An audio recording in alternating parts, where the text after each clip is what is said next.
The U.S. government is no stranger to supporting brutal dictators. Its relationship with the tyrant of Gabon has been no exception. For the last half-century, Gabon has been under totalitarian rule by the Bongo family, and its president, Ali Bongo, is among the most corrupt dictators in the world, having reportedly pocketed 25% of the country's GDP since taking office in 2009, according to Yahoo Finance. But this is an aspect of the small, oil-rich West African country that you won't hear about.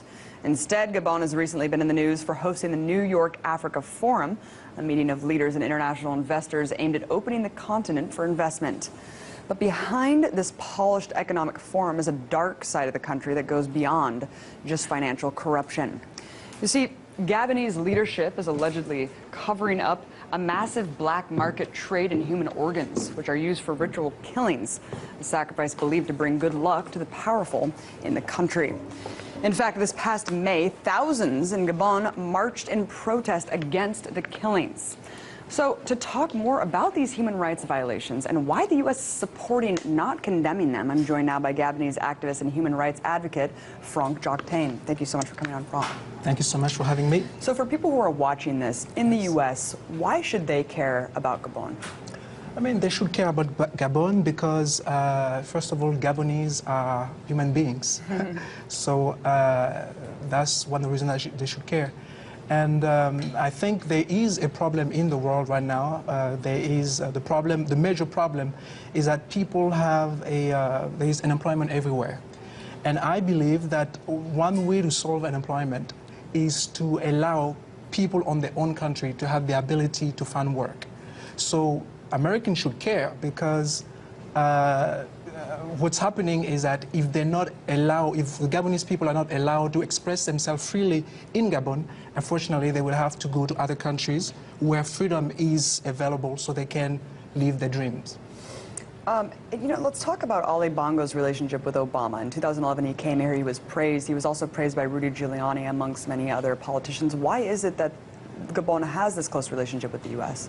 Well, Gabon has a lot of oil. There's multiple American corporations in Gabon. Because of oil, I think that's why we have that strong relationship. And I also believe that the U.S. is supporting the Gabonese army. They have some mission together. I know that the U.S. is very interested in establishing bases in Africa in order to secure raw materials. And because China is advancing very rapidly in Africa, so I think the U.S. would like to have Gabon and the Gulf of Guinea in his backyard because there is oil there. Yep, where oil is, that's where the U.S. interests usually lie, or the imperialist powers, rather. I mean, a third of the population in Gabon is below the poverty line. A lot of people say it's a dictatorship, but they did have elections. So why is he viewed as a dictator if they had elections in 2009? Well, he's viewed as a dictator simply because there was election, and there was supposed to be a free election. But before the result was given, he declared himself president of Gabon. They stopped counting the vote. Gabon has a history of rigging elections. I don't recall a president being fully elected or normally elected. So this election is no different. And let's talk about these ritual killings. I mean, when I first read about them, it was very shocking and disturbing. Why are they happening? Who's doing them? How long has this practice been going on? Well, I think this practice has been going on for a long, long time. I think that what's happening is that it increased, especially when during the election period. I think that the culprit is the government, and the reason why I think it's the government is because nobody is being arrested. However, we see bodies of people at seashore, and we see bodies in the street being mutilated. So we know there's a crime there, but in my great surprise, there is nobody paying for those crimes.